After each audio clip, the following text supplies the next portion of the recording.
महाराष्ट्राचा आवाज, आपल्या हक्काचा। अंबरनाथचे शिवसेना आमदार डॉक्टर बालाजी किनीकर यांच्या हत्येचा कट रचला जात होता। या प्रकरणी अंबरनाथ शहरातून दोघांना ताब्यात घेण्यात आले आहे।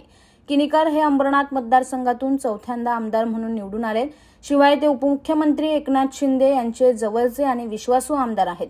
ते आपल्या भावाच्या मुलाच्या लग्नासाठी लातूरला जाणार होते। त्याच ठिकाणी त्यांची हत्या करण्याचा प्लॅन होता। मात्र याची पोलिसांना माहिती मिळताच पोलिसांनी अंबरनाथ शहरातून दोघांना ताब्यात घेतले। शिवाय किनीकर यांच्या पोलीस बंदोबस्तात देखील वाढ करण्यात आली।